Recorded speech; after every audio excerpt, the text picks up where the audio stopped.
Hi Capricorn! Kamusta? This is Divine Tarot 888 para sa inyong Tagalog General Tarot Reading. This is a love reading pero baka may mensahe din sa career nyo. Tingnan natin guys. Anong energy sa connected para kay Capricorn? Actually may na-ready na akong isang card dito.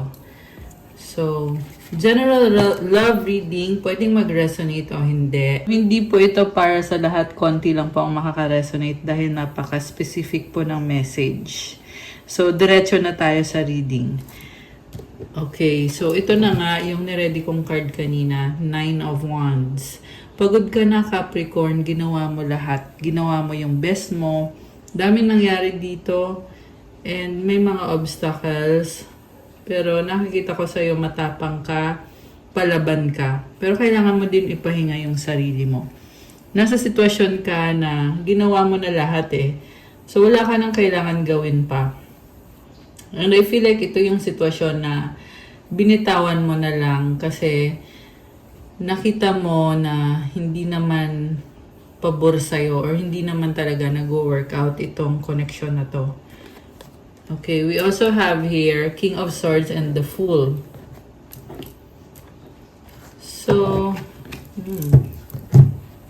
pinipili mong manahimik at ginagamit mo na utak mo ngayon eh. Iniisip mo itong connection na to. For some reason, hindi siya maalis sa isip mo. Okay, or pwedeng baliktad, pwede siya tong nag-iisip sa'yo. Baka may kadil kang air sign, Gemini, Libra, Aquarius. So, itong taong kadil mo na iniisip ka ngayon, gusto niyang mag-risk. Okay, pero mukhang naka-block. So, hindi siya maka-reach out sa'yo, hindi ka niya makontak. Okay? Gusto ka niya i-contact pero wala, naka-block. Seven of Wands.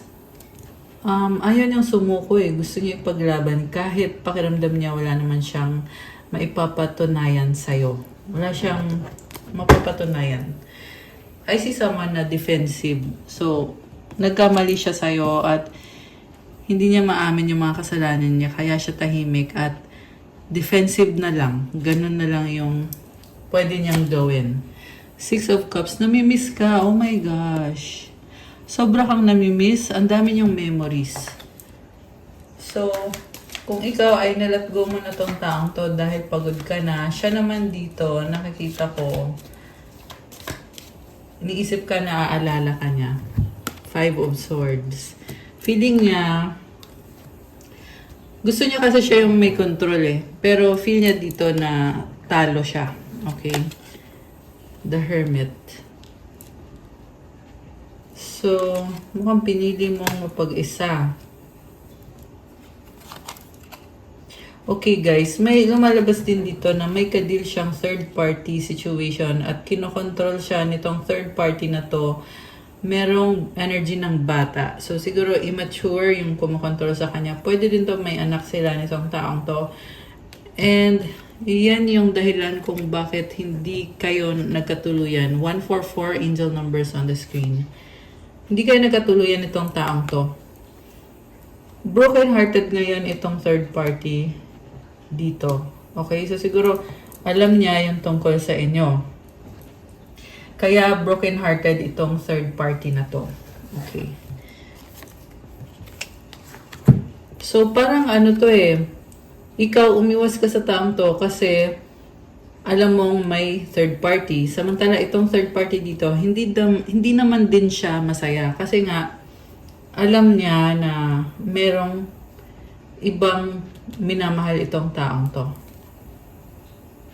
So, Five of Cups and the Chariot. Merong umiiyak dito ng bongga. Oh my gosh, grabe naman. Kawawa naman to. So, mukhang yan yung third party na umiiyak ng bongga at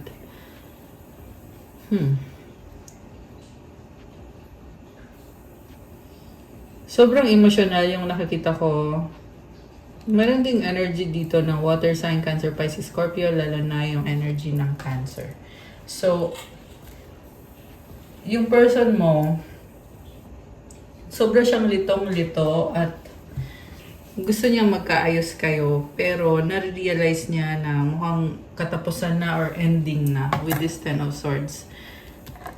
wala na eh. Wala nang pag-asa. And yung iba sa inyo, may bago na kayo. Naka-move on na. Kaya broken-hearted ngayon itong person na to. Okay? So many hearts are broken. Yan yung naririnig ko. Ito kasing taong kadil mo ay napakadami niyang options. So, hindi maganda yung nakikita ko dito kasi gusto niyang bumalik sa'yo. Kaso lang, binabalanse niya eh. Merong part sa kanya na tumitingin sa options niya and then part of this person is also nanghihinayang sa connection niyo.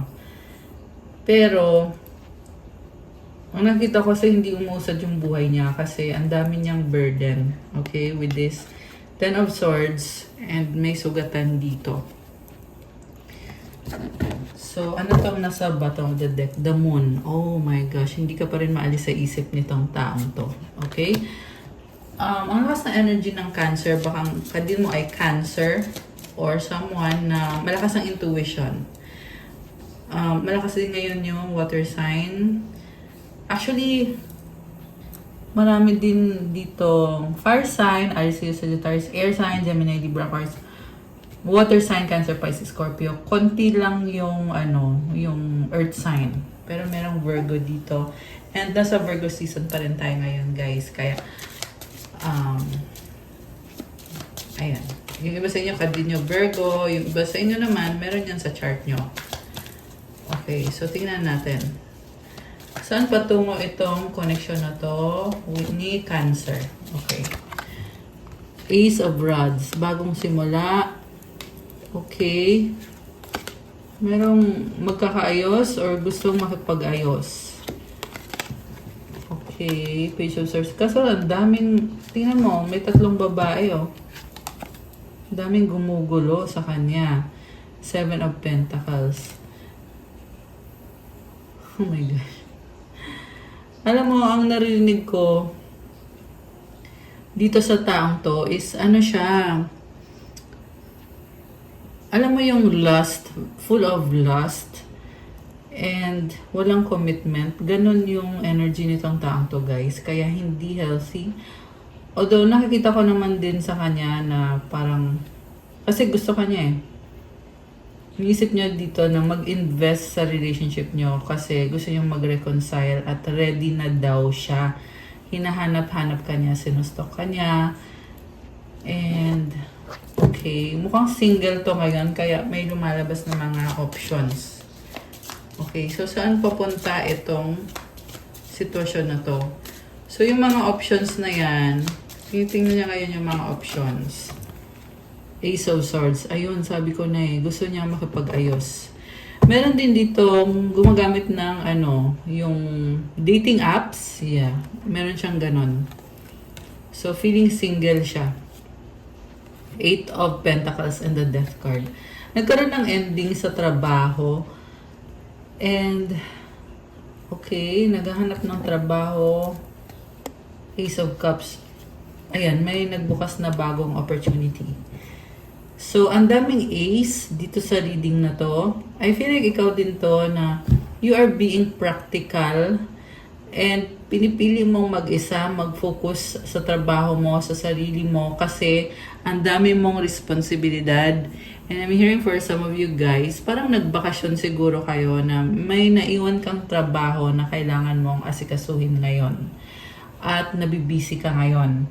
So, andito yung Death card to symbolize na may pagtatapos dun sa previous na cycle. At meron ding mga aces, yan naman yung nagsisimbolize ng bagong simula. And with the Magician, it's showing me na magiging successful itong bagong trabaho or pagbabago sa career mo. Okay. So, 5 of Wands, competition. Okay, you are very competitive, Capricorn. Tingnan pa natin. Ang dami din mga tao sa paligid mo na nakatingin na sa'yo for some reason. Knight of Pentacles. Slow but steady wins the race.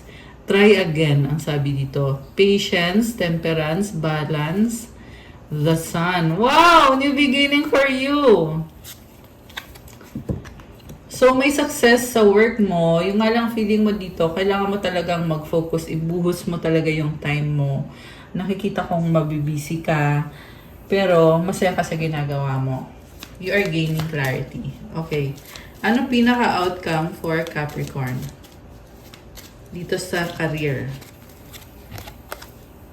Oh, victory, 6 of Wands, success, public recognition, 9 of Cups. Okay, you will feel very fulfilled. At sobrang mong ini-enjoy itong success na to kasi pinaghirapan mo yan. Nakikita ko, nagiging ano ka dito, workaholic, sobrang hardworking. So, magdadala ng success. Yan ang sinasabi dito, guys. Okay. So, tingnan natin. May mensahe pa ba dun sa love life ni Capricorn? Or wala na? Tingnan natin ha. Meron pa ba? Wala na. Knight of Rods. Okay.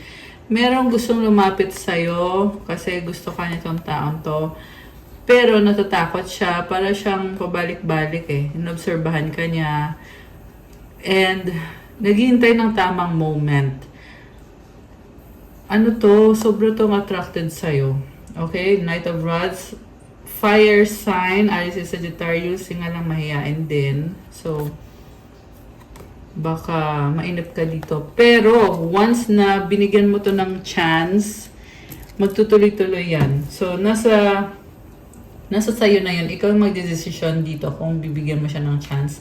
Kasi gusto ka niya talaga. Okay?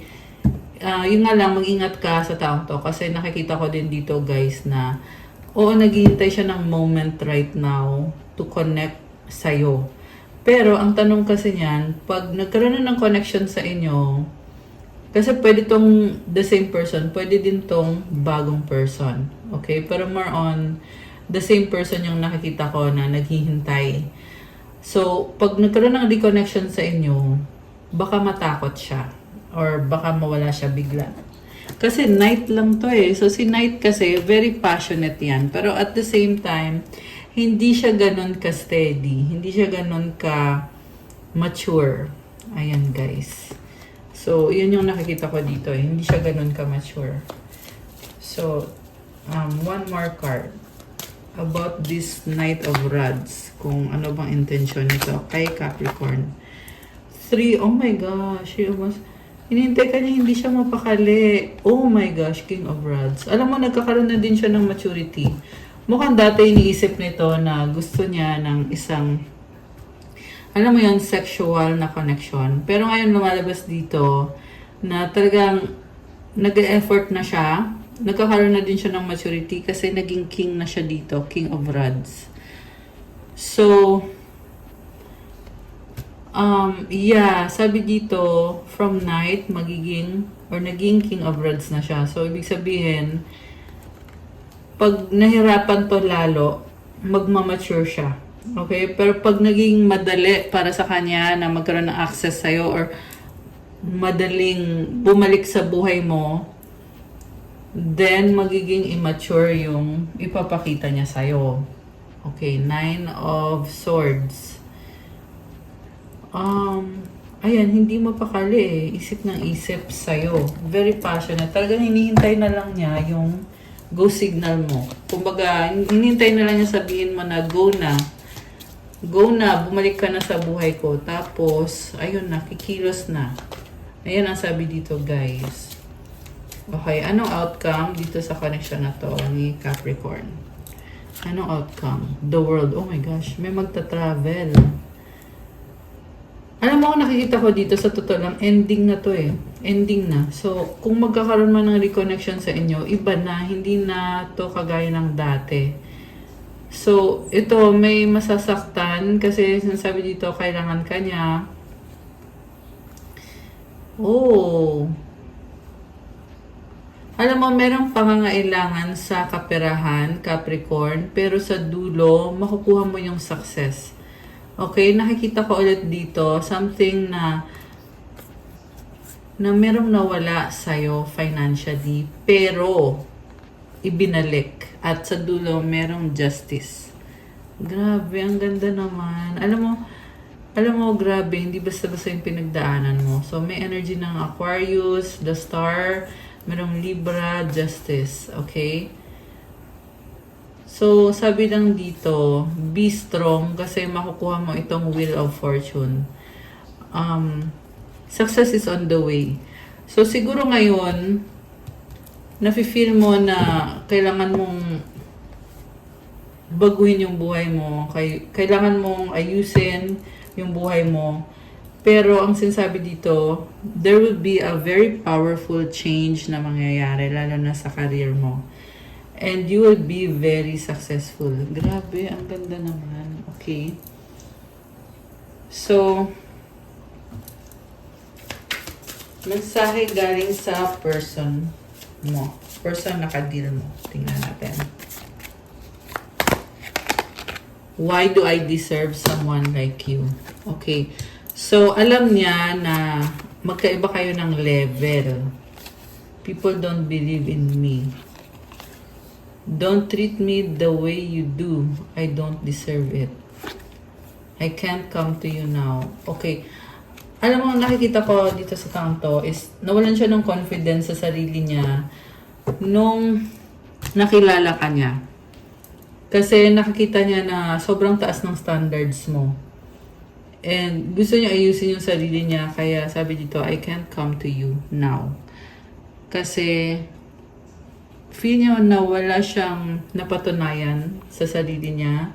Aayusin niya yung sarili niya bago siya magkaroon ng lakas ng loob ulit na maging parte ng buhay mo. The way I have treated you was wrong. Okay, may ginawa to na nahihiya siya sa ginawa niya or pinakita niya sa'yo. Kaya iyan din yung dahilan kung bakit nare-realize niya na magkaiba kayo ng level. Mataas yung standards mo masyado eh. Tsaka also, meron kasi dito mga Capricorn na maganda yung buhay nyo at nakikita niya yon sa'yo. Kaya din, isa din yung dahilan kung bakit siya nahihiya sa'yo kasi ikaw maganda daw yung buhay mo. Samantalang siya, nagsastruggle siya. I don't know who I am anymore. I cry at night. Grabe, sino to? Sobrang emotional. So, ang nakita ko is pagsisisi na kung ano man yung ginawa niya sa'yo, nagsisisi siya, kaya merong I cry at night. You have triggered me. So, natuto siya ng lesson niya sa'yo. And yung trigger na yon, yan yung nagpupush ngayon sa kanya para ayusin yung sarili niya. 1551 on the screen. Kanina meron ding 1331. May nasagap tayo dito na twin flames or soulmates na mga Capricorn. Kaya natitrigger tong taong to kasi may something sa'yo na kilalang-kilala mo siya to the point na natitrigger siya na baguhin, ayusin yung sarili niya. Kaya ka din ibang-iba para sa kanya. Ikaw lang yung nakaka-trigger sa kanya. Ikaw lang yung nakaka-push sa kanya na ayusin yung buhay niya, na maging better person siya. Okay. So, tingnan natin. Anong mensahe para sa mga Capricorn galing sa universe? Mensahe para kay Capricorn. Okay. Attack, pain, fear, judgment, and any form of separation are merely calls for help. So, meron ako nakikita na nagsastruggle, pero wag daw mag-alala kasi kaya ka daw nagkaka-struggle kasi kailangan mo ng tulong. Pero it doesn't mean anything bad or walang ganon. Okay? So, siguro kailangan mong ikalma yung sarili mo, na matauhan ka or ano lang, deep breathing exercise lang. Okay? In every moment, the universe is conspiring to bring me toward right-minded thinking and the energy of love. I love this! Kasi sa universe talagang andyan tinutulungan ka. So, comment, I claim the energy of love. Ayan guys, lagi daw kumonek sa energy of love. Gagaan yung pakiramdam mo. Kasi ganito yun may struggle. Tapos, if you are mindful about yung iniisip mo, yung nararamdaman mo, kumukonek ka ulit sa energy of love. Kaya yun yung palagi mong isipin. Okay? So, comment, I claim the energy of love to claim this beautiful energy. At ang sabi naman ng mga angels, mo ay, tingnan natin, 777 alignment. Your progress is recognized and alignment is here. It is within your reach. The whisper is reminding you to stay the course and feel source working through you. Your gifts are being recognized. So, sinasabi lang dito na magpatuloy ka kasi tama yung ginagawa mo. You are aligned. In fact, may mga gift ka and nare-recognize yung gift na yon, may progress ka. So, yung affirmation mo, i-comment mo to claim this energy. I blossom and bloom as I use my gifts. All things simply align as I feel the feeling of the divine. Uy, I love this for you. Ang ganda. Tsaka merong mga angels na tumutulong sa'yo.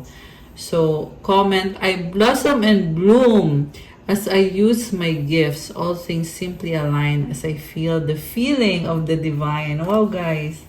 Comment 777 to claim. Comment, claim alignment. Ayan. Okay, guys. That's all for you, Capricorn. This is your September Kapalaran. Thank you for watching. I love you guys. Again, this is Divine Tarot 888. You can reach me for private reading sa Viber or sa WhatsApp. Tingnan nyo po sa description box. Nakalagay po dyan kung saan nyo ko pwedeng i-message. I love you and good night and God bless. Bye!